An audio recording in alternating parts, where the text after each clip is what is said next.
Take a deep breath. If you are here, it's because a part of you already knows. You can't stay where you are. But something inside insists on building solid explanations to remain. It's not a lack of intelligence or strength. It's a psychological labyrinth with walls painted by your own unconscious.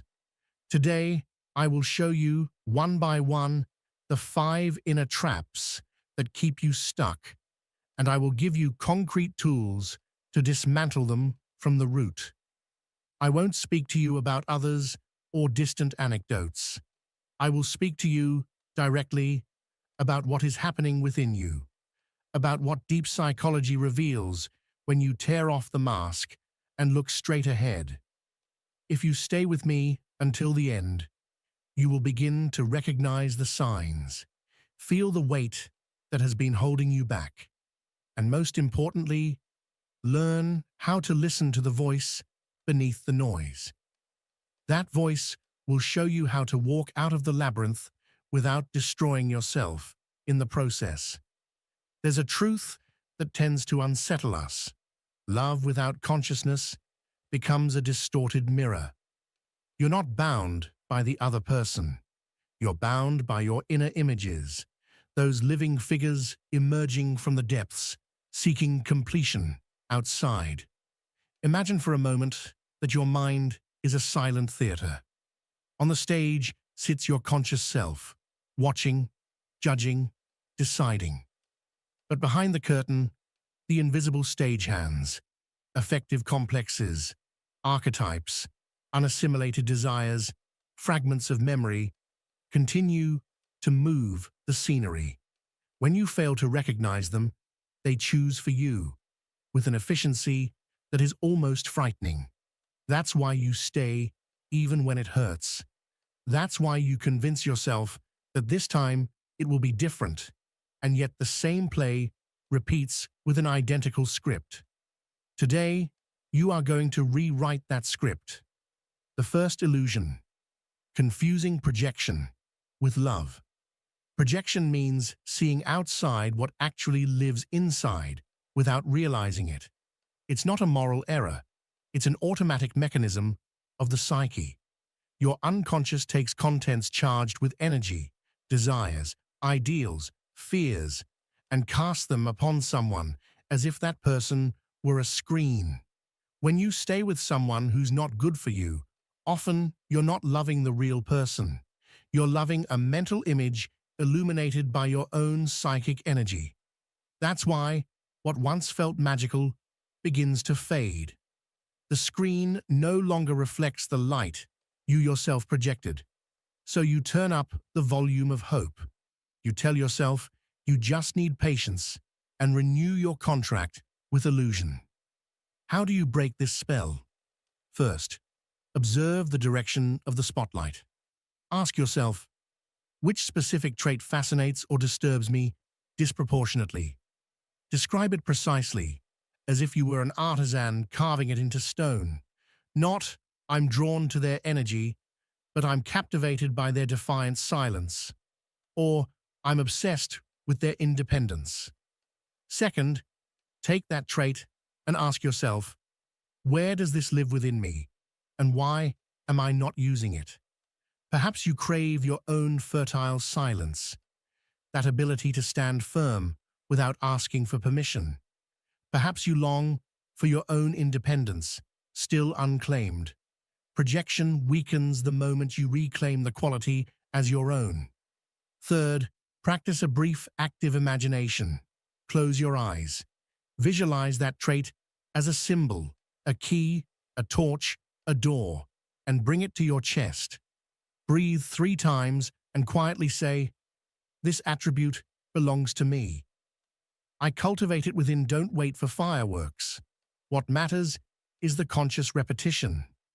With time, you'll stop seeing that quality as someone else's miracle and start watching it bloom from within your own field. When the light returns to its source, the screen loses its power. The second illusion: rationalizing the repetition of a complex. A complex is an emotional knot with its own story. It doesn't need permission to activate. A word, a gesture, a silence. And the knot awakens, takes the wheel, and makes you react. You're not weak for having complexes. You have them because you're alive. The problem begins when you create elegant narratives to justify choices that cause you pain. I'm learning patience, you say, but in truth, you're repeating a hidden pattern of abandonment. I'm practicing forgiveness, you claim, but maybe you're tolerating indifference. The same indifference that mirrors your past. The complex demands repetition to sustain its existence. How do you step out of the loop? Identify the phrase you use to excuse your pain and write it down exactly as it sounds.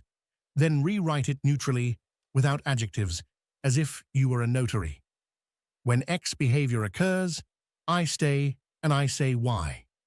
Then add a question: what psychological need does this behavior satisfy? It might be the illusion of control, the wish to symbolically heal an old wound, or the fear of being alone. Name the need and place it on the table. Draw a clear boundary in one line. If X happens, I will do Y, without justification. Repeat it aloud until it feels natural. Don't debate the boundary with your mask. Anchor it in your breath. When the moment comes, your body will know what to do. The shadow, once embraced, becomes a guardian that leads you back to center. The fourth illusion: confusing attachment and fear with destiny. Sometimes coincidences, chance encounters, and intense emotions are interpreted as fate. It had to be. The psyche craves meaning, and when it can't find it, it creates it from fragments. This doesn't invalidate the depth of your experience. It warns you that meaning can also intoxicate. When emotion rises, symbolic thinking accelerates. Every echo becomes confirmation.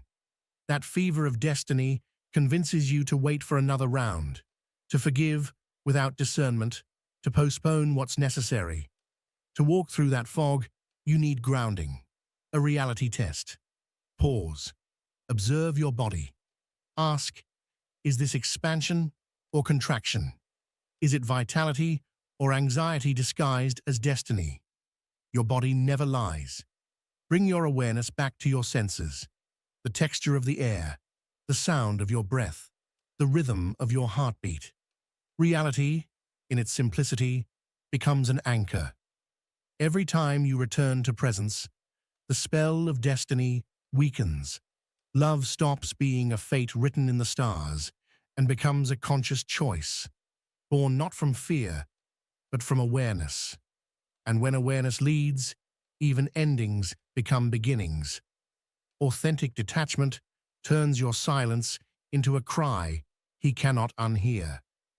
Because when a detached woman remains calm, a man doesn't sense cold indifference. He senses power.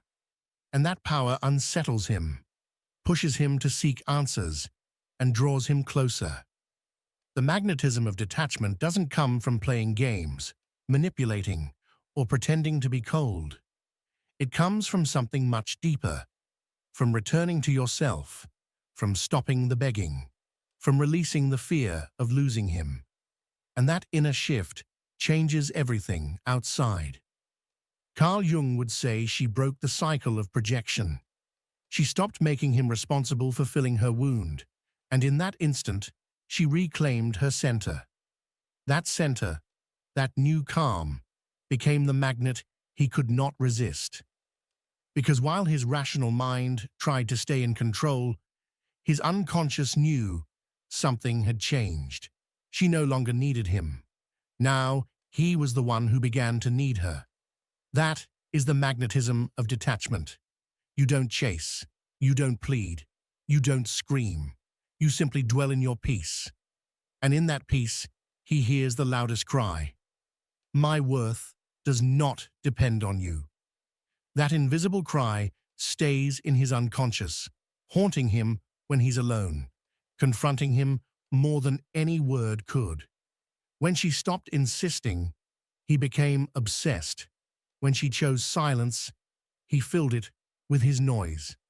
And though she no longer wanted to return to that cycle, she realized the change was never about him. It was about her. She had recovered what was always hers, her power to choose, her calm, her dignity. Understand this. The silence of a detached woman is not absence, it's multiplied presence. Because in that silence, the man hears everything he was afraid to hear. That you're no longer afraid, no longer dependent, that you can walk without his shadow. And that message is what obsesses him.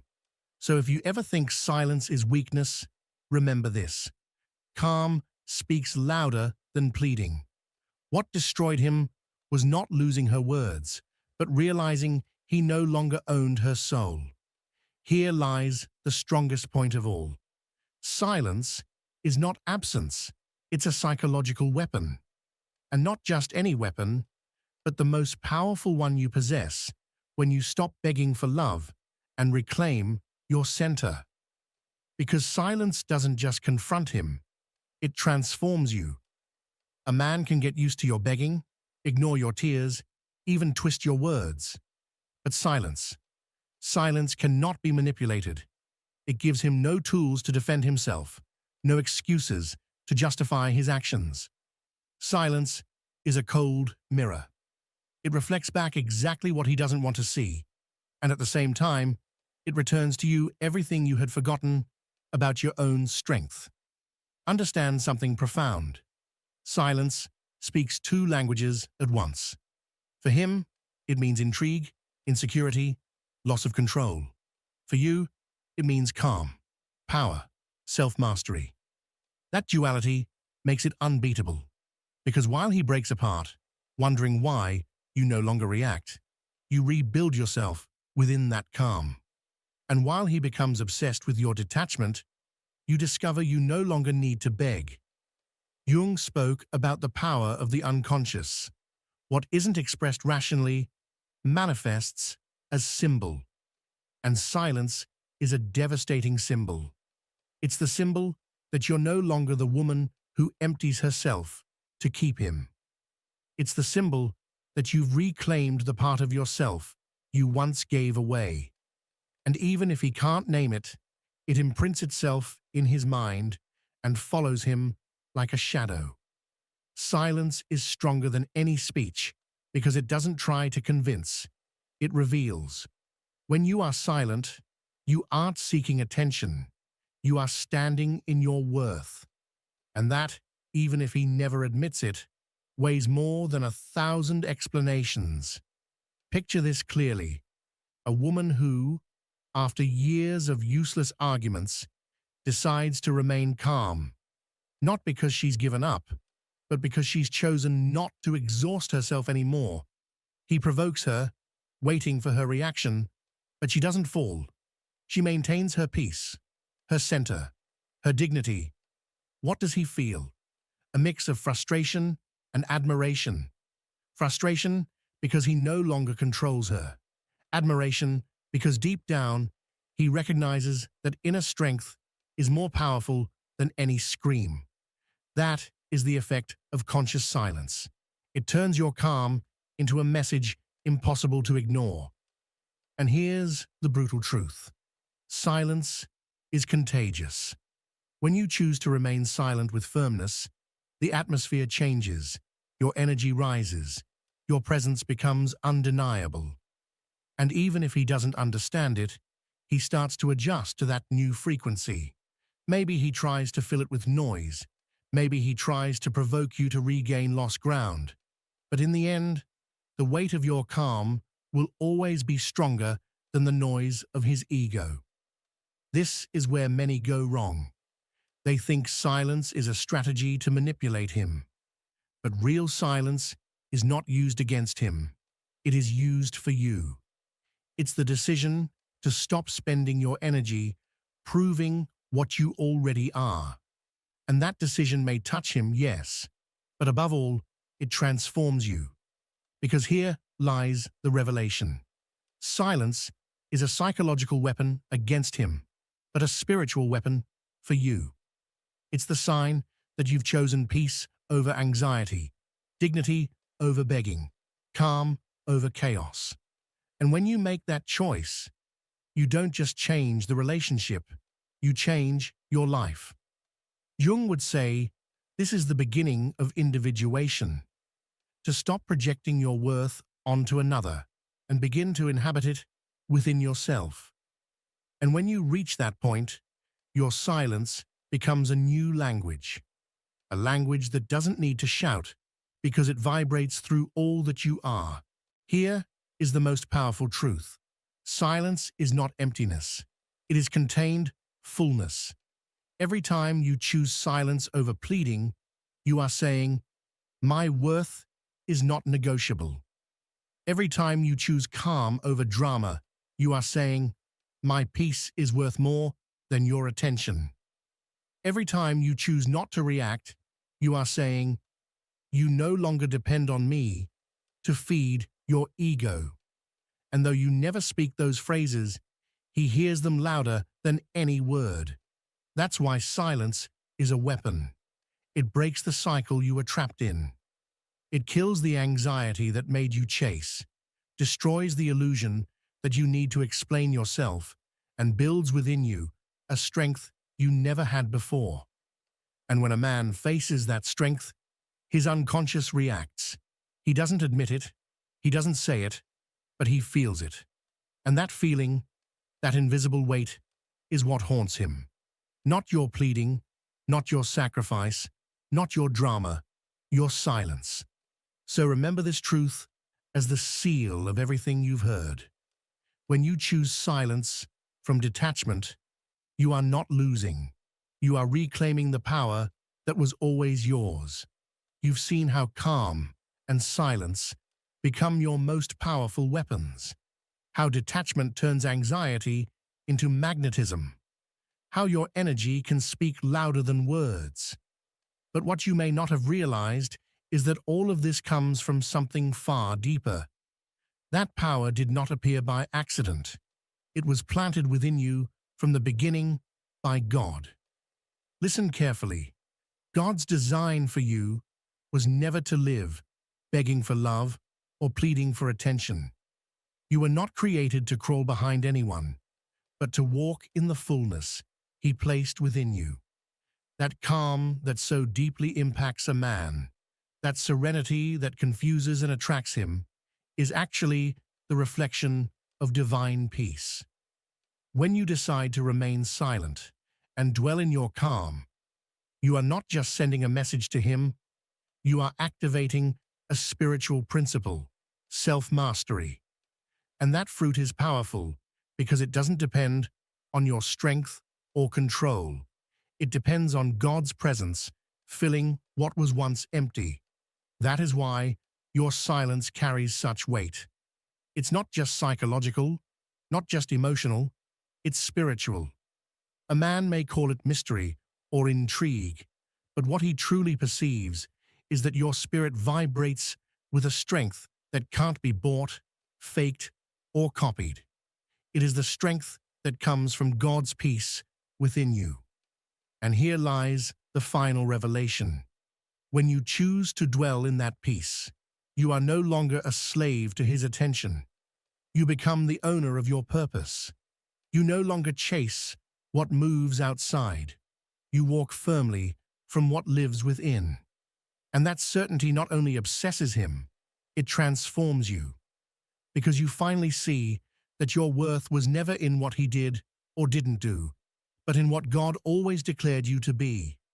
That is the divine design. As the week comes to an end, don't demand grand decisions from yourself. Demand honesty. Because honesty with oneself has consequences. Quiet, natural, and often irreversible. Listen carefully to these final words. There is no bond worth the cost of your inner silence. There is no promise from the outside world that can justify the amputation of your true form.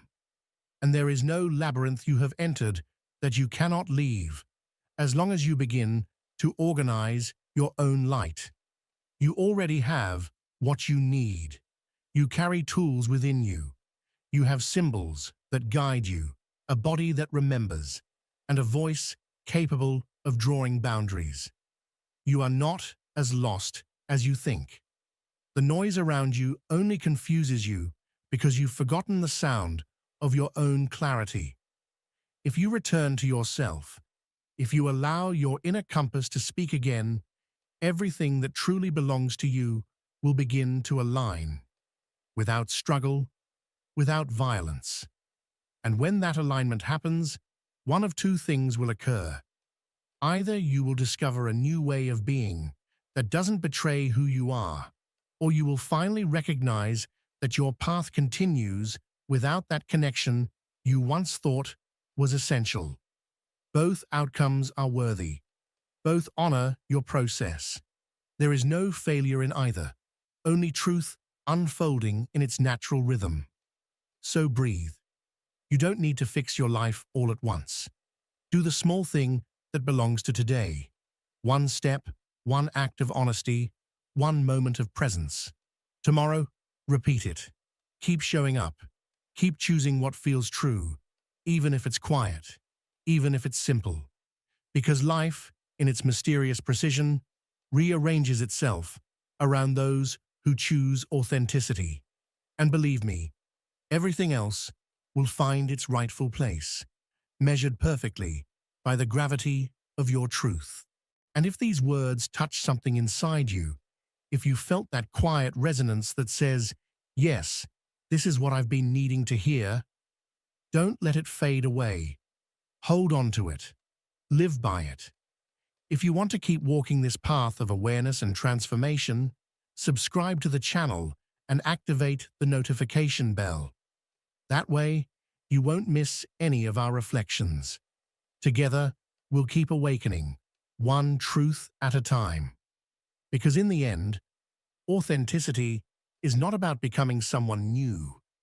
It's about remembering who you've been all along. Many men believe they can reach success on their own, without relying on anyone, as if willpower were enough to build an extraordinary life. But we have learned that no man grows in isolation. We are all mirrors shaped by those around us. Carl Jung discovered that if we want to elevate our level of success, we must first elevate the level of our relationships, because the men we spend time with determine the thoughts we allow, the goals we pursue, and the standards we maintain. If we surround ourselves with mediocrity, we eventually justify mediocrity. But if we stay close to greatness, we begin to feel uncomfortable being less than what we can be. It is not about pride, but about energy. The right people do not entertain us. They challenge us. They do not soothe us. They push us. They do not tell us what we want to hear, but what we need to hear. If we want a different life, we must stay close to men who think differently, because our environment shapes our destiny more than we imagine. And when we choose wisely who enters our world, our potential expands without limits. Life transforms when we realize our environment is not neutral. Every person we interact with, every conversation we hold, every energy we let into our mental space influences us, shapes us, programs us. No one escapes the influence of their surroundings. The only choice we truly have is whether that influence lifts us up or pulls us down. Most men underestimate this principle and surround themselves with people without purpose, without direction, without hunger for growth. They spend time with those who complain, criticize, and justify their failures, unaware that these attitudes end up contaminating their own minds. Because what we constantly hear becomes what we think, and what we think repeatedly becomes what we do. Our environment does not just reflect our mindset, it feeds or destroys it. Every conversation has the power to strengthen our confidence or weaken it. Every social circle we choose becomes the mirror of our own level of consciousness. If we spend our days with conformist men, our standards shrink to fit in. But if we relate to those who demand more from themselves, our minds will not allow us to fall behind. Human beings are designed to adapt. If we live with discipline, we grow. If we live with mediocrity, we sink.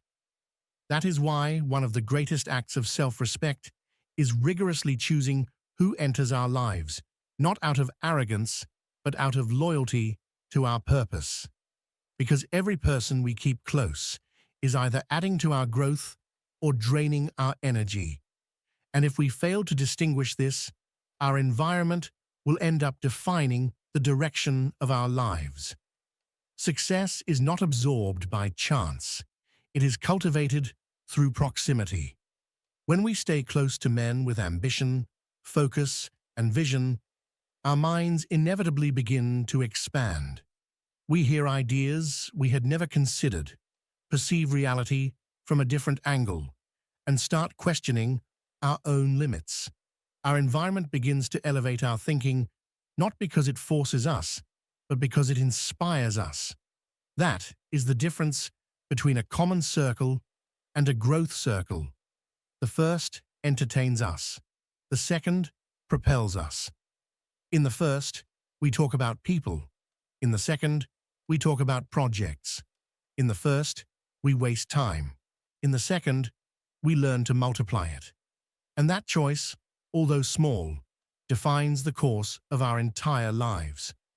We must surround ourselves with those who refuse to settle for less than excellence, with those who demand coherence, with those who do not applaud our laziness, but remind us of what we are capable of achieving. It may hurt at first, because growth is uncomfortable, but that discomfort shapes character. The men who make us question ourselves are not our enemies. They are the ones who help us evolve. We must not fear letting go of those who do not understand our vision. We are not rejecting them. We are choosing to advance. Life is not about being accepted, but about being authentic with our purpose.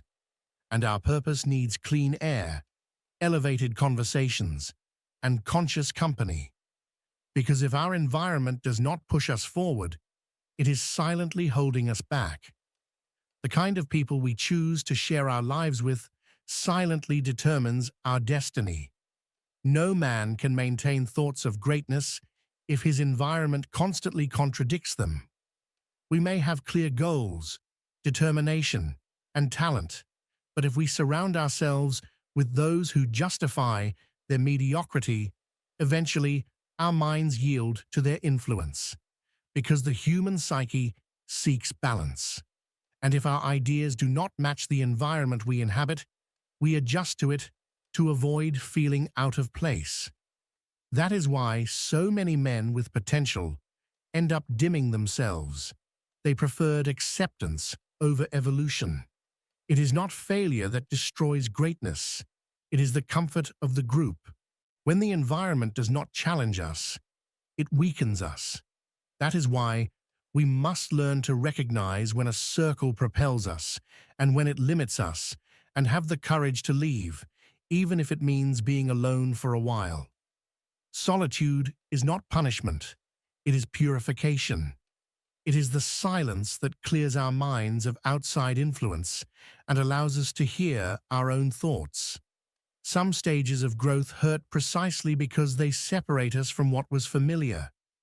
Most people fear being alone, but strong men know that solitude is the laboratory where purpose is refined. It is there where we learn to distinguish between noise and truth, between company and dependence. We must surround ourselves with people of value, not with people who simply fill our time. If every conversation we have does not leave us with a new idea, a higher perspective, or a renewed impulse, we are wasting our vital energy. Men of high value do not gather to waste time, but to multiply it. They speak of growth, vision, and purpose. They challenge each other, correct each other, teach each other, and even when their honesty stings, their presence lifts you. Jung would say that the discomfort you feel around people who think bigger than you is the psyche expanding beyond old limits. When you surround yourself with disciplined, successful men with clarity of purpose, it's natural to feel small at first. But that feeling isn't weakness. It's a reminder of what you're capable of becoming. The ego will warn you to step back so you don't feel inferior. Wisdom tells you to stay so you can grow. The ego wants to appear superior. The wise want to surpass themselves. That difference shapes the future you build. If you are the smartest one in the room, you're in the wrong room.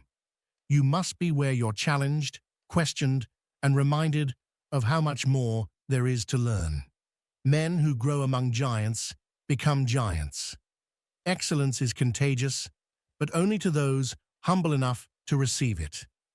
And there's something deeper. People of high value don't just inspire you. They hold you accountable. They won't let you hide behind excuses. If they see you quitting, they say it. If they see you drifting off course, they confront you. Their loyalty isn't to your ego, but to your purpose. That is the kind of friendship that is worth gold. The one that risks losing you if it means helping you become better. People of low value will try to keep you comfortable because your growth threatens them. The brighter you shine, the more it exposes what they refuse to face in themselves. Don't expect understanding from those who don't share your vision. If your environment no longer understands you, it's a sign you've already shifted to a higher level of awareness. Don't lower your frequency to fit in. Those meant to walk with you will rise with you. Those who can't will remain behind. That is the natural law of progress. Being selective with your circle isn't ego, it's strategy. Your mind is a temple, and not everyone should have access to it. Every interaction leaves a mark, a thought, an emotion, an influence. If you surround yourself with greatness, your mind begins to move with patterns of success. If you surround yourself with mediocrity, your mind begins to justify it. The difference between an average man and an extraordinary one is not only in what he does, but in who stands beside him while he does it. No one succeeds alone, yet not everyone deserves a place at your side. Stay close to those who speak of possibilities when you see limits, who demand effort when you settle, who believe in you even when you waver. Because these people don't just accompany you, they awaken the strongest version of you.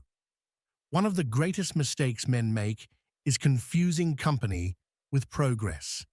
They think having many people around means they're advancing, when quantity rarely equals quality. Many fill their lives with superficial connections and empty conversations just to avoid the discomfort of silence.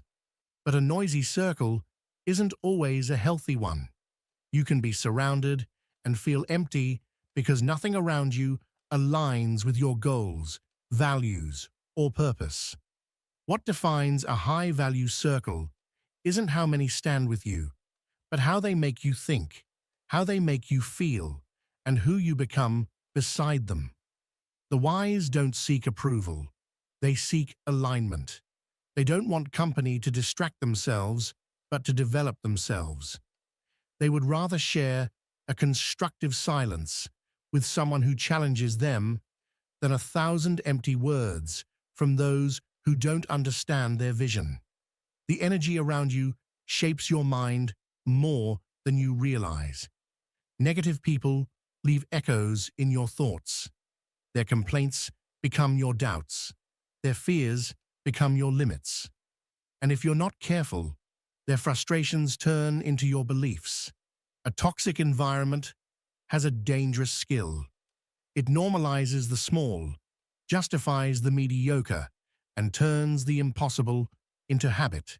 You begin to think you're advancing when you're merely adapting to less. That's why protecting your environment must be as important as taking care of your body. The people around you directly influence your emotions, your motivation, and your decisions. You cannot aspire to a success-oriented mindset while surrounding yourself with a defeated one.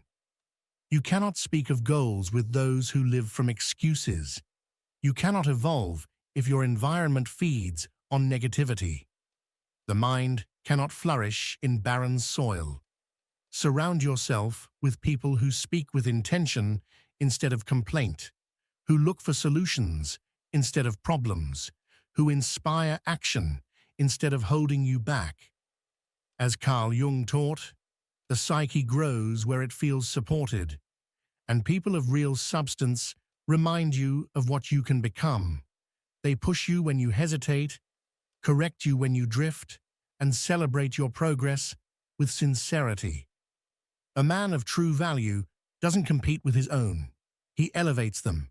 He doesn't envy you. He teaches you. He doesn't mock your failures. He helps you rise. That is the difference between a real bond and a superficial one.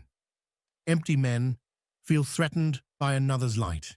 Valuable men feel inspired by it. Being surrounded by people like this reshapes your identity because you begin to see yourself with the same respect, strength, and ambition they see in you. But to attract people of high value, you must first become one of them. No powerful mind stays close to someone who lives in complaint, indecision, or a lack of commitment. The social law of attraction is simple. You attract what you are, not what you wish for. If you want disciplined people around you, build your own discipline. If you want friends who inspire you, become someone inspiring.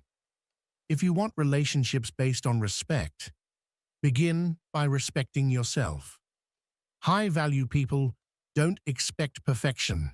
They look for coherence, and coherence is visible. It shows in how you speak, how you follow through, how you respond to conflict. When your actions match your words, the right connections begin to appear naturally, not because you chase them, but because your energy aligns with them. Your environment is never an accident. It's a reflection. If you surround yourself with men without direction, don't be surprised if you feel lost.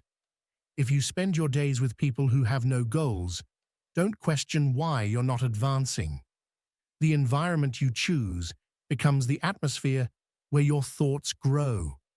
If you fill it with purpose, discipline, and clarity, you eventually become that.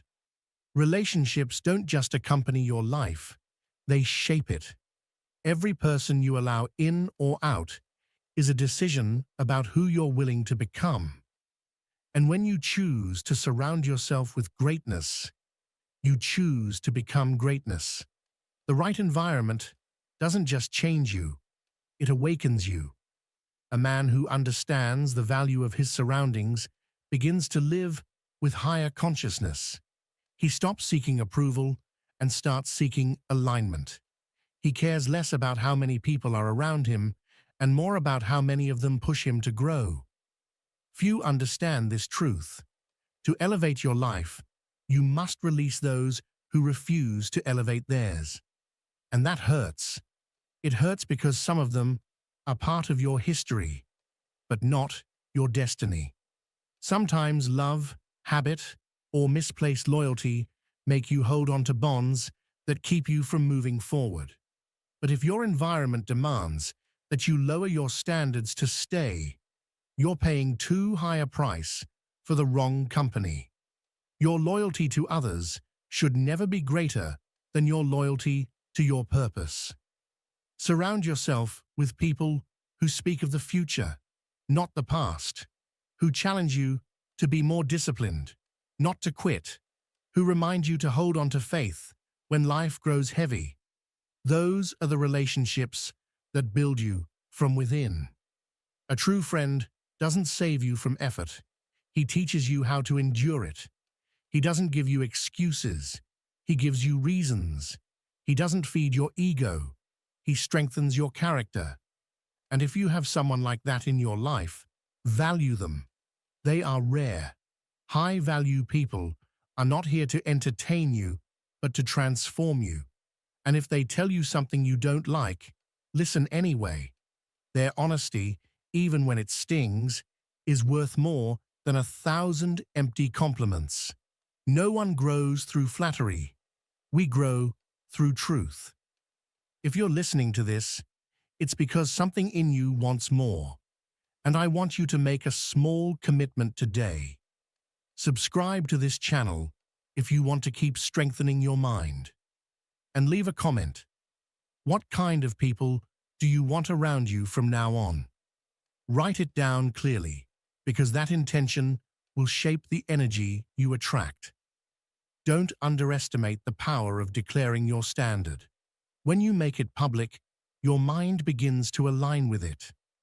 Remember that you cannot build a big life inside a small circle. If your conversations teach you nothing new, you're in the wrong place. If you have to hide your dreams to avoid making others uncomfortable, you're with the wrong people. Real connection doesn't limit you. It frees you. It doesn't push you toward mediocrity. It pushes you toward excellence. The right people don't compete with you. They celebrate you. They don't question your growth. They walk with you through it. And when you find relationships like that, your life changes because you stop wasting energy defending yourself and begin using it to build yourself. There is nothing more powerful than an environment where each man wants the others to succeed. Because in that space, competition becomes inspiration, and one person's success becomes everyone's momentum. That is the true brotherhood of growth. Your environment determines not only your results, but also your identity.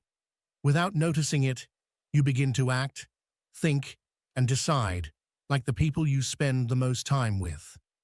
That's why choosing your influences requires absolute clarity. If you live among disciplined, responsible, and focused men, your mind will naturally rise to that level.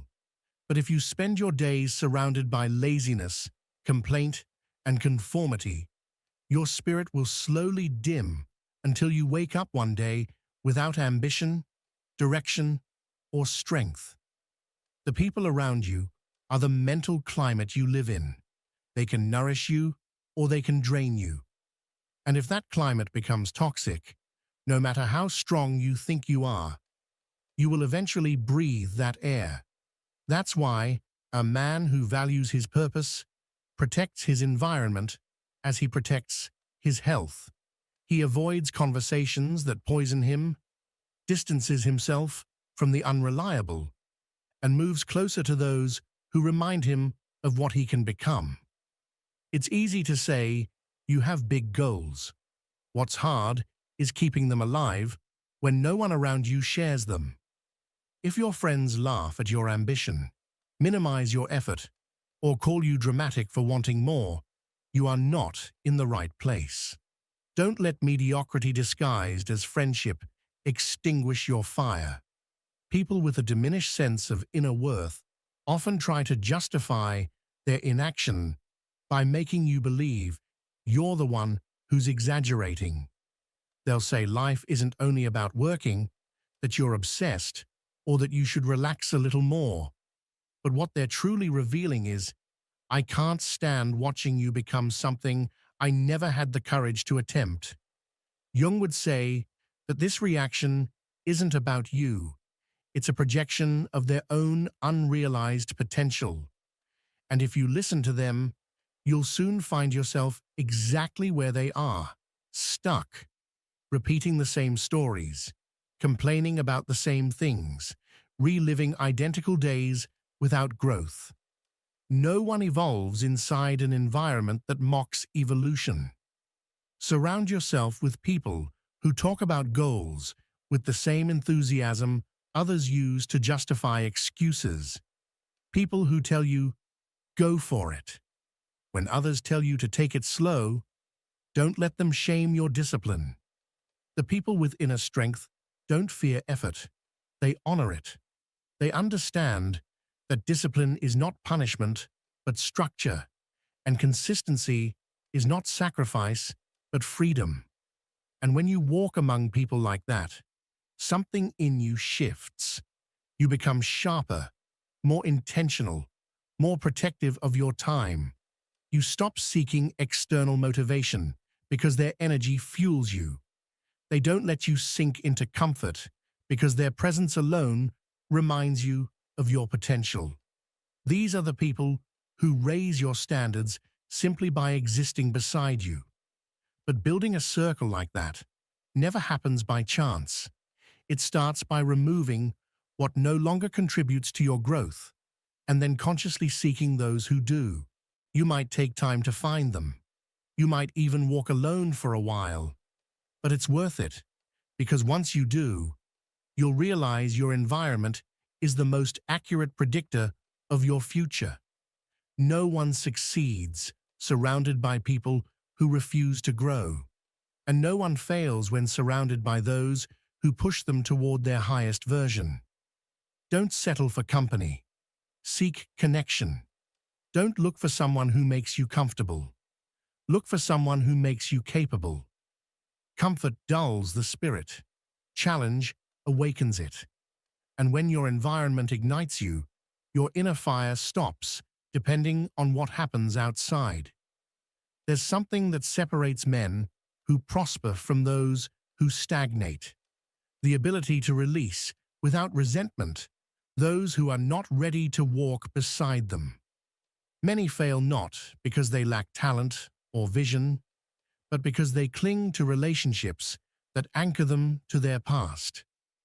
They try to pull everyone with them, expecting others to change at the same pace, not understanding that growth is individual.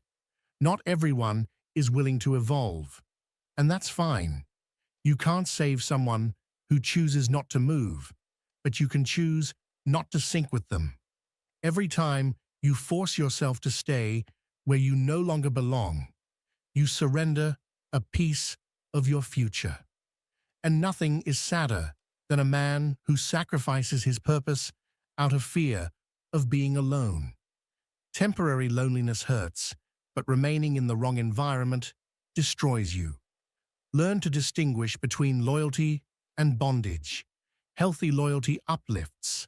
Blind loyalty consumes. Freeing yourself from environments that no longer serve you doesn't make you cruel. It makes you conscious. The time you spend maintaining empty ties is time you could be using to build your new self. You can't welcome valuable people while staying surrounded by those who aren't. It's like wanting fresh air in a closed room. You must open the window first. When you release what weighs you down, you begin attracting relationships aligned with who you are becoming. People with higher value don't show up by accident. They appear when you're ready to receive them. And that readiness requires raising your standards, refusing the bare minimum, and having the courage to say no to what doesn't resonate with your vision. It's not about judging anyone. It's about protecting the ground where your mind will grow. If you want an extraordinary life, you can't nourish it with ordinary company. Many men confuse love with obligation and friendship with attachment. But true love doesn't hold you back. It expands you. It doesn't demand that you dim your light so someone else won't feel small. It encourages you to shine brighter so they can awaken too. The right people will never be offended by your success. They'll celebrate it. And if someone leaves because you're improving, they were never truly on your side. Personal improvement filters relationships, and that filter is necessary. You might end up with fewer people, but those few will carry enormous weight in your life because the quality of your connections will determine the strength of your mindset.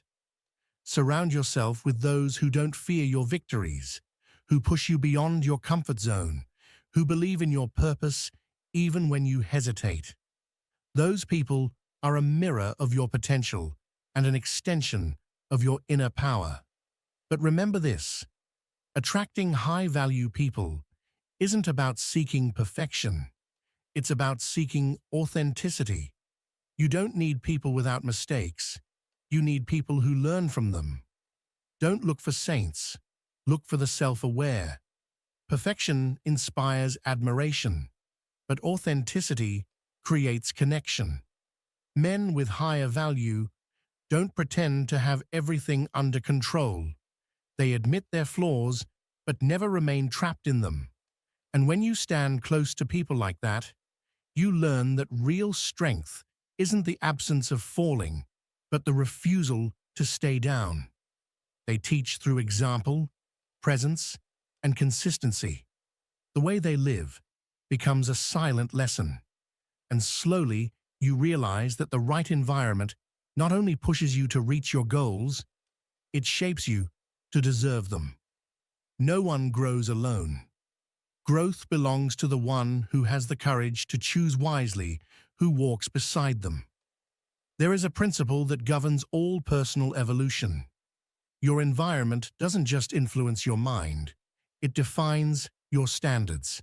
If you surround yourself with people who accept the minimum, you'll eventually accept the same. If you live among men who demand more from themselves, you'll end up demanding more from yourself too. Standards are contagious, and if you don't raise yours consciously, the world will lower them for you. People with higher value do not tolerate mediocrity in any form. They don't justify broken promises. They don't celebrate effort without results. They don't seek comfort in excuses.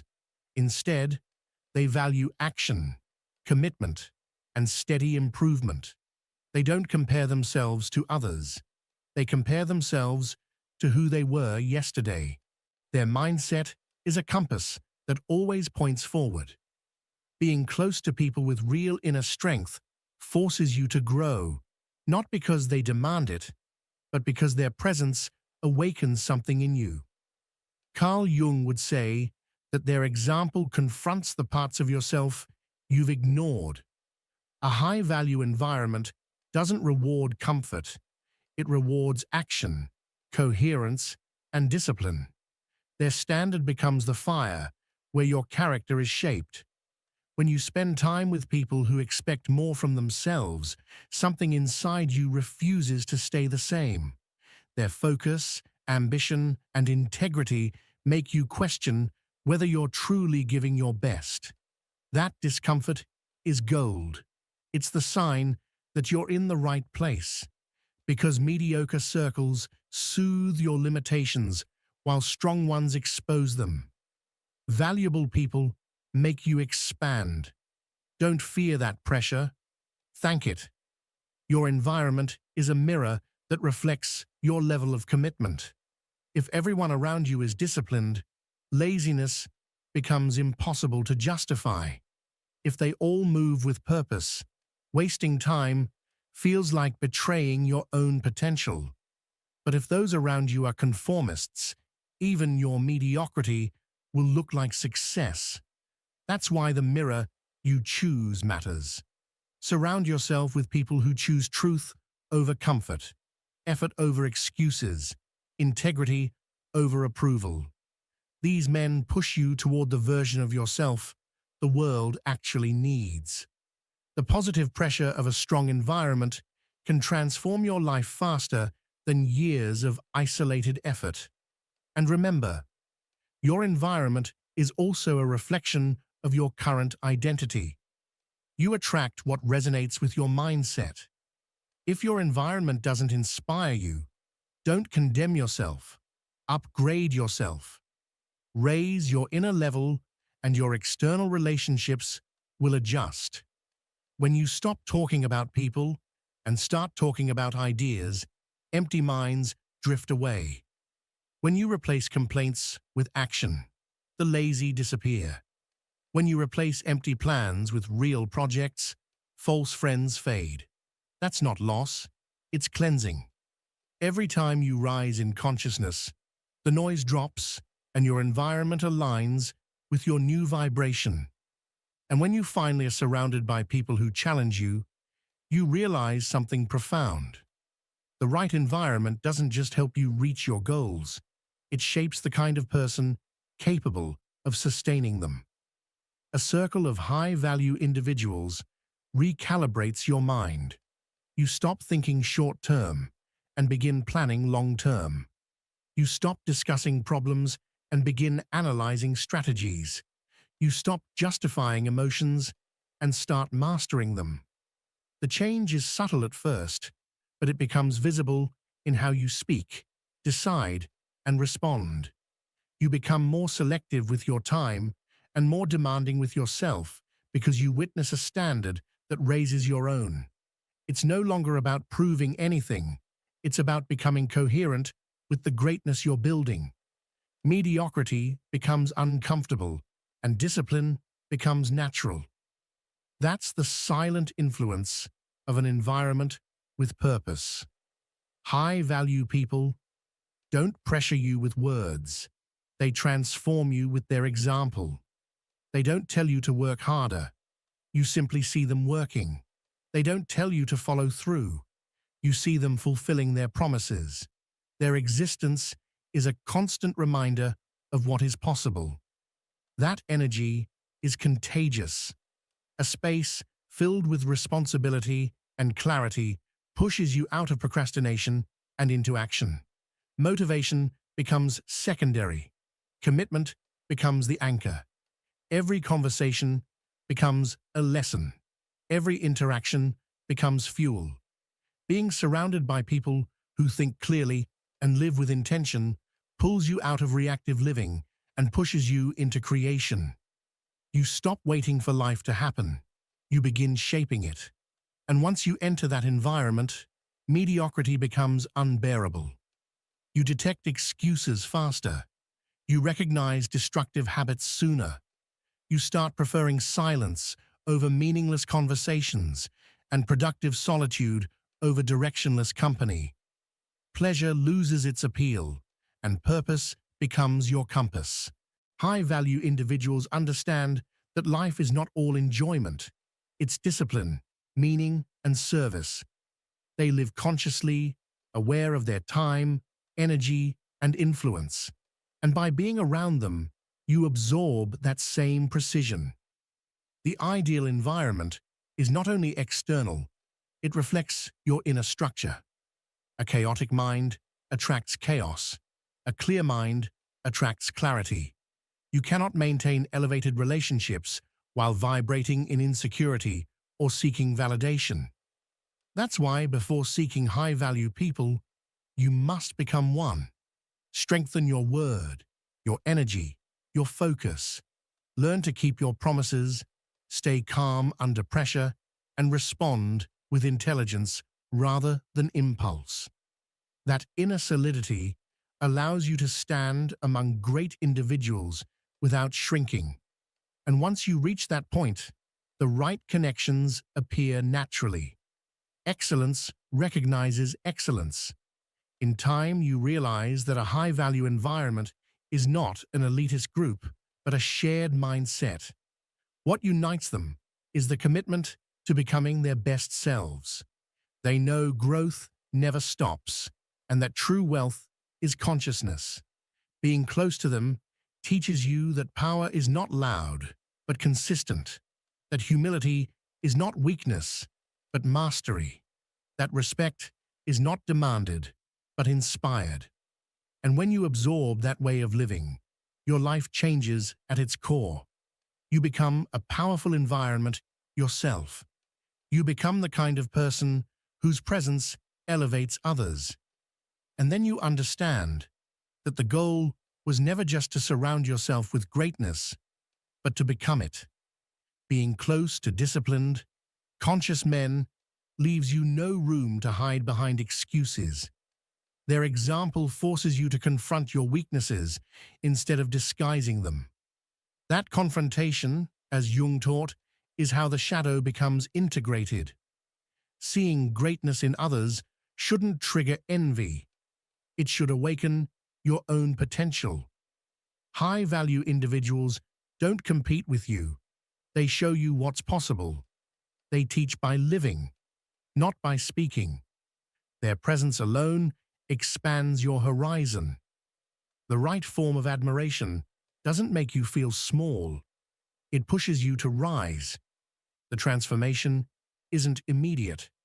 At first, their presence may intimidate you because it reveals what you haven't developed.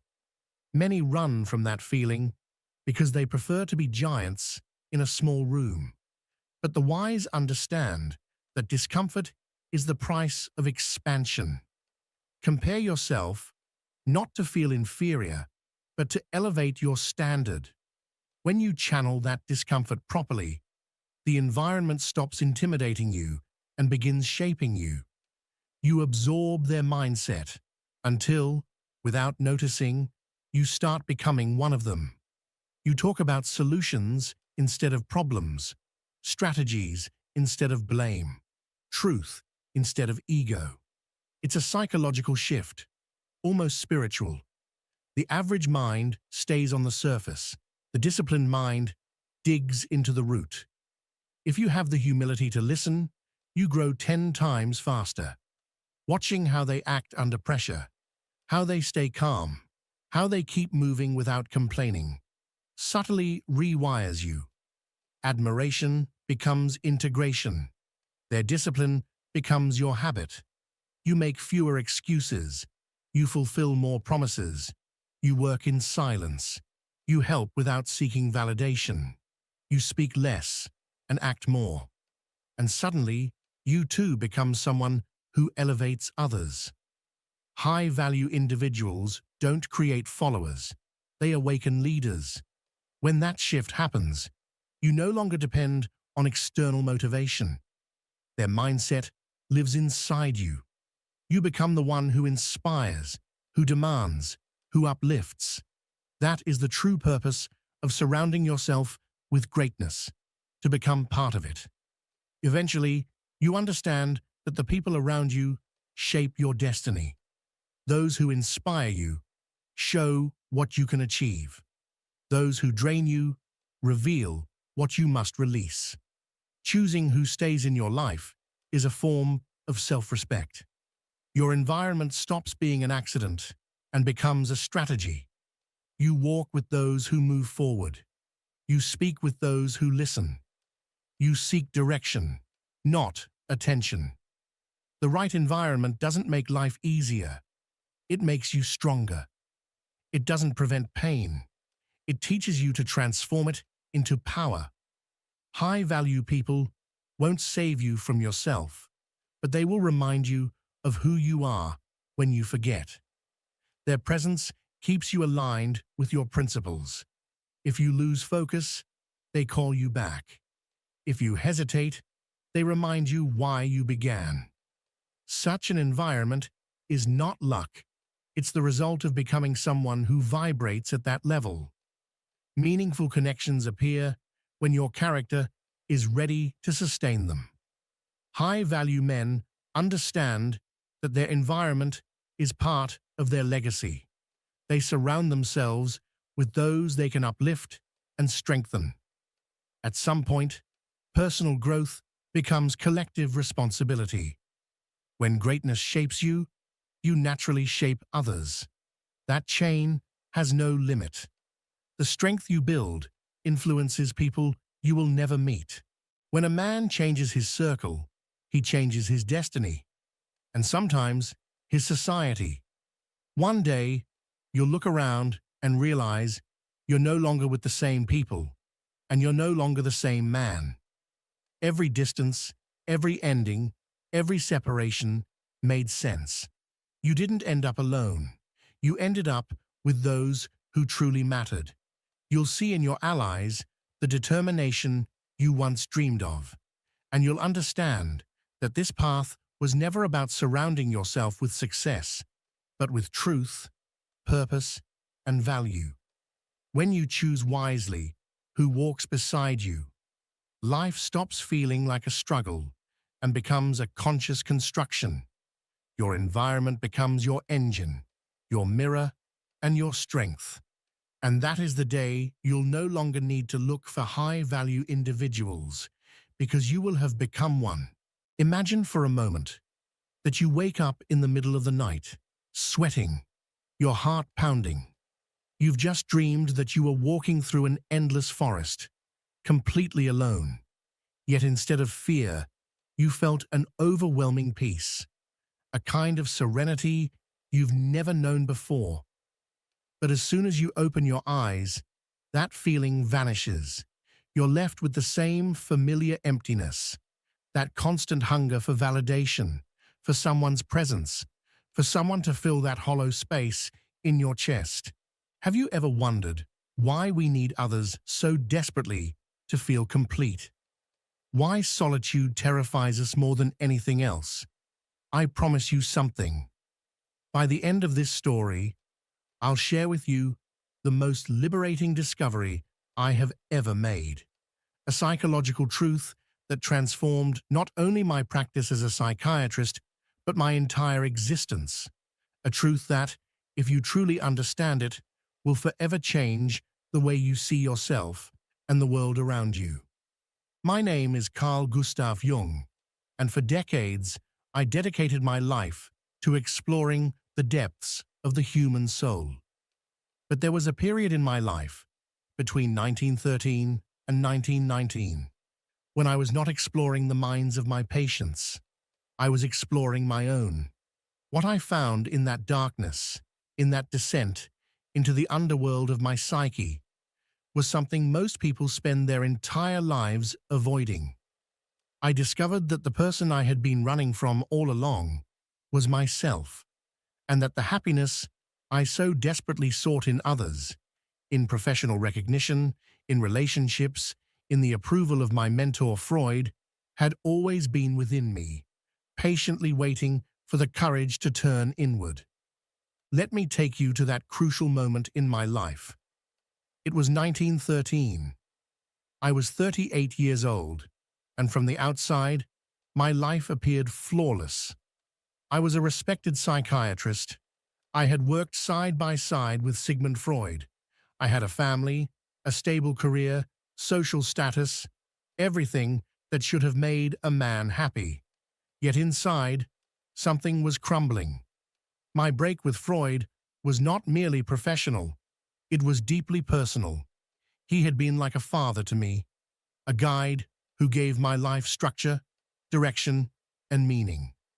And suddenly, that anchor was gone. I felt adrift, like a ship caught in a storm with no compass to steer by. The nights were the hardest. I would wake up shaken by disturbing dreams, visions I couldn't explain. In one of them, I saw a colossal wave of blood sweeping across Europe. I felt the weight of something catastrophic approaching. And indeed, not long after, the First World War began. But beyond the prophetic nature of those dreams, I realized they were revealing something intimate, that my identity had been built upon external foundations: Freud's approval, the respect of my colleagues, my role as a husband and father. But who was I when all those layers fell away? Who was Carl Jung beneath the masks? It was then that I made the most terrifying and liberating decision of my life. I decided to stop running. I chose to dive willingly into my own unconscious, into that dark and chaotic territory that every human carries inside, but most refuse to explore. Every evening, after finishing with my patients, I would sit quietly and allow the images to rise from within me. I did not judge them or analyze them immediately. I simply watched, and soon they came flooding in. Archetypal figures, ancient symbols, mythic beings that seemed to emerge from the dawn of humanity. Yet somehow I knew they were all parts of me. There was a wise old man who spoke with authority, a mysterious feminine presence that embodied everything I had repressed. And there were shadowy, menacing figures, fragments of my personality that I had buried in order to appear respectable. In the middle of all that chaos stood my conscious self, the ego, trying to navigate that inner world. At first, it was terrifying. There were moments when I genuinely feared I was losing my sanity. I wondered if this was what my patients experienced in their psychoses, but then I realized the difference. I had entered this journey consciously. I wasn't being dragged into the unconscious. I was engaging with it. Later, I would call this the ego-self axis, the bridge that connects our awareness to the depths of our psyche. In that dialogue with the inner world, I made a revolutionary discovery. All my life, I had been projecting my sense of wholeness onto others. When Freud was my mentor, I projected onto him the wise father I thought I needed. When I sought professional recognition, I was projecting my self-worth onto external validation. When I clung to constant companionship, I was avoiding the one presence that truly mattered, my own. I recall a particularly revealing dream from that period. I found myself in a vast house, a mansion, with many floors. The upper levels were bright and beautifully furnished. They represented my conscious mind, the persona I showed the world. But as I descended, the rooms grew older, darker, more primitive. At the lowest level, in a deep cellar, I discovered a cave filled with bones and ancient pottery. Yet instead of fear, I felt awe. That house was me. The upper floors were my surface identity, but the basement held the ancient, raw essence of humanity itself. Our instincts, our myths, our collective memory. That dream showed me something extraordinary. I was never truly alone. Within me lived the entire experience of humankind, compressed into symbols and patterns, what I would later call the collective unconscious. How could I feel lonely when I carried the whole of humanity inside me? Then I encountered my shadow, the hidden aspect of the self that we reject, deny, or repress. It's the part we hide not only from others, but from ourselves. My own shadow contained my insecurities, my resentments, my childish need for approval, and my selfish impulses. I had constructed a public image of the brilliant psychiatrist, the rational man, the objective explorer of the mind. But beneath that mask lived a wounded, vulnerable human being, one who had felt abandoned, one who sought love outside because he hadn't learned to love himself. The day I dared to look my shadow in the eyes, everything changed. I remember sitting in my study, practicing what I later called active imagination, when a dark figure appeared before me. Instead of pushing it away, I asked, "Who are you?" Its answer shattered me.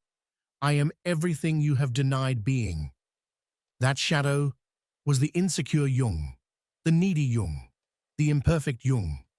He was the lonely child of my past, the adolescent desperate to belong, the adult afraid of never being enough.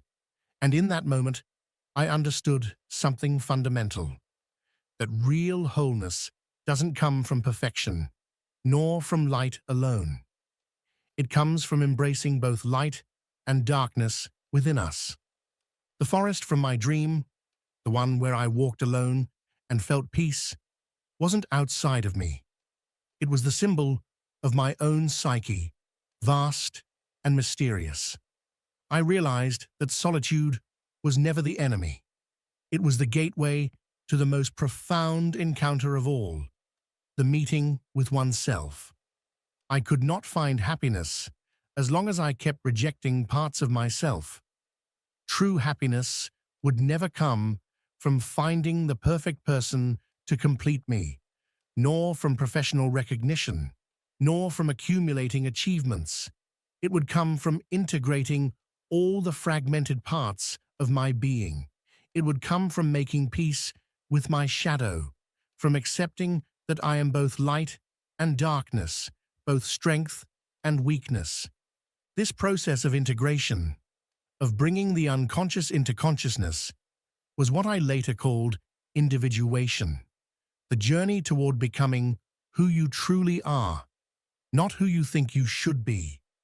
And it is, by its very nature, a solitary journey, because no one else can do it for you. You can have mentors, therapists, friends who walk beside you, but the inner work is something only you can do. During those years of confronting myself, something curious began to happen. The more comfortable I became in my own company, the more I learned to converse with the different parts of my psyche, the less I depended on external validation. It wasn't that I stopped valuing relationships or enjoying the company of others. I still did. But those relationships ceased to be a desperate need and became a conscious choice. I discovered that when you are complete within yourself, when you have integrated your shadow and established a conscious relationship with your unconscious, your relationships with others become more authentic. You no longer project your unmet needs onto another person. You no longer expect someone else to save you or complete you. Instead, you relate from wholeness, not from emptiness. I began to notice this in my work with patients. Many came to me with the same struggle. They felt hollow, incomplete, searching for wholeness in romantic relationships, in work, in addictions, in anything external. And the pattern was always the same. The more they sought fulfillment outside themselves, the emptier they felt. It was like trying to fill a bottomless pit. I especially remember a young woman who had moved from relationship to relationship, always convinced that the next man would be the one who would finally make her happy. Each time a relationship ended, she fell into a deep depression, as if she had lost an essential part of herself. When we began working together, I suggested something radical, that she spend some time alone, not actively seeking a new relationship, but using that time to truly get to know herself. At first, she resisted fiercely. The idea of being alone terrified her. "What will I do with myself?" she asked. And I replied, "Exactly that. What will you do with yourself when there is no one left to distract you from you?" That question haunted her for weeks, but gradually, as she allowed herself to be alone, as she began to explore her own dreams, her own thoughts, her own needs, without the filter of others' expectations, something began to shift. She started to uncover aspects of herself she had forgotten, or perhaps never known. She rediscovered her love for painting, something she had abandoned because her partners never valued it. She began keeping a journal where she engaged in profound inner dialogue. And little by little, that sense of emptiness began to fill, not with another person, but with herself. Months later, she told me something I have never forgotten. "For the first time in my life, I enjoy my own company. And the strange thing is, now that I don't need anyone, people seem more drawn to me. But it doesn't matter to me in the same way anymore. I know I'll be fine, no matter what." That was exactly what I had discovered on my own journey. The paradox of happiness is that you find it when you stop desperately searching for it outside yourself, when you learn to be with yourself, when you integrate your darker aspects instead of projecting them onto others. When you form a conscious relationship with your inner world, something almost magical happens. You become whole. Now, I want to be clear about something important. When I say that, I discovered I didn't need anyone else to be happy. I don't mean I became a hermit or that human relationships lost their value. Quite the opposite. What I mean is that when your happiness no longer depends on others, when you no longer need someone to validate or complete you. Then you can relate from a place of authenticity and freedom. You can love without attachment. You can connect without dependency. You can share without losing yourself in the process. The deepest and most meaningful relationships of my life came after this realization, not before, because only then could I truly see others as they are, not as projections of my unmet needs. I could finally be present with them, without the filter of my own emptiness. Let me share another crucial aspect of this journey. During my exploration of the unconscious, I began working with something I called active imagination. It's a technique where you consciously engage in dialogue with the figures that emerge from your unconscious. It's not simply fantasy or daydreaming.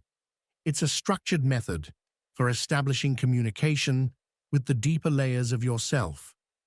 In one of these sessions of active imagination, I encountered a figure I called Philemon, a wise old man with the wings of a kingfisher. Philemon became a kind of inner teacher to me. In our conversations, he taught me something essential, that within me existed an inexhaustible source of wisdom and guidance. I didn't need to search outside for what was already within. Philemon once said something that resonated deeply with me. You seek me in the outer world, but I have always been here, in the depths of your being. Every teacher you've admired, every authority you've turned to, has only been a reflection of the wisdom you already possess. The time has come for you to trust your own inner voice. Those words were both liberating and terrifying. Liberating, because they meant I was no longer at the mercy of external circumstances to find direction in my life. Terrifying, because they meant I had to take full responsibility for my own path. I could no longer blame Freud for our estrangement, nor the external world for my unease. I had to acknowledge that I was the architect of my own psychological life. This realization is what separates those who live authentically from those who merely react to life. When you finally understand that everything you need to be fulfilled, to find meaning, to feel whole, already exists within you, something profound shifts. You stop being a victim of circumstance and become the author of your own story. But how do you do this in practice? How do you move from being someone dependent on external validation to someone who stands firmly from within? Let me share with you the steps that emerged from my own experience and from my work with thousands of souls over the years. The first step is to face your shadow. This means taking an honest inventory of every aspect of yourself that you've rejected or disowned. Ask yourself, what traits in others deeply irritate me? Because often, what disturbs us most in others are the very things we've suppressed within ourselves. If arrogance in others enrages you, perhaps you've denied your own need for recognition. If weakness makes you uncomfortable, maybe you've buried your own vulnerability. The second step is to learn to be alone with yourself, consciously. Being alone doesn't mean sitting by yourself while you distract your mind with a phone, a screen, or endless work. It means creating moments of true silence where you can hear your inner voice. For me, this took the form of what I called active imagination. For you, it might take shape as meditation, journaling, walking alone in nature without distractions, or simply sitting quietly and observing your thoughts as they arise. The third step is to pay attention to your dreams. Dreams are the language of the unconscious, messages encoded by parts of yourself that are yearning to be acknowledged. Keep a dream journal. You don't need to be an expert to interpret them. Simply ask yourself, what emotions did this dream evoke? What symbols appeared? What parts of myself could they represent? The fourth and most crucial step is to cultivate what I called the transcendent function, the capacity to hold tension between opposites within yourself without collapsing into one extreme or the other. For instance, the tension between your need for independence and your desire for connection, between your rational and emotional sides, between your spiritual aspirations and your bodily needs. The goal isn't to eliminate one pole, but to discover a third point that unites them both, a higher synthesis born from inner conflict. During my own confrontation with myself, there were moments of profound loneliness. I will not deny it. There were nights when I felt lost, wondering if this inner journey had any meaning at all. But even in those dark nights, something within me whispered that I was on the right path. There was a quiet sense that I was doing the work my soul needed. And gradually, that loneliness transformed into solitude, which is something entirely different. Loneliness is the painful absence of the other. Solitude is the complete presence of oneself. In solitude, you are not alone. You are with yourself. And that conscious companionship, your own presence fully awakened, is infinitely more fulfilling than any relationship built from need or emptiness. As I advanced in this process, tangible changes began to appear in my life. My work as a therapist deepened because I was no longer projecting my unresolved needs onto my patients. I could finally see them clearly, accompany them in their own processes without trying to fix them according to my unconscious maps. My personal relationships improved because I no longer expected others to fill voids that only I could fill. And my creativity flourished, giving birth to my most significant contributions, the collective unconscious, the archetypes, individuation, synchronicity. All of this did not arise from accumulating external knowledge, but from the courageous exploration of my own inner world. And that is the beautiful paradox. When you turn inward with honesty and courage, when you make peace with your inner conflicts and integrate your fragments, you begin to offer something authentic to the outer world. I witnessed this transformation countless times throughout my professional life. People came to me broken, dependent, seeking someone to tell them how to live, and the only thing I could do was point them back toward their own souls. Because that is the truth no one wants to hear, but everyone must face. No one can save you except yourself. No therapist, no lover, no job, no achievement can give you the wholeness that only inner integration provides. Yet this journey towards psychological self-sufficiency is not selfish. In fact, it's the opposite. When you no longer need others to fill your emptiness, you can truly see them. You can love without suffocating. You can be present without losing yourself. You can give without secretly expecting someone to return what only you can give yourself. I remember a colleague once challenged me, saying, "Carl, isn't human connection essential for happiness? Aren't you promoting isolation?" My answer was clear. True human connection is only possible between individuals who are complete within themselves. When two people meet from a place of emptiness, what they create isn't a connection, it's a codependency. But when two complete beings meet, what emerges is something transcendent, a relationship that elevates both without either losing their essence. And this brings me to the revelation I promised you at the beginning, the realization that changed my life and can change yours. After years of exploring, confronting my shadow, dialoguing with my unconscious, and learning to be fully alone with myself, I discovered something extraordinary.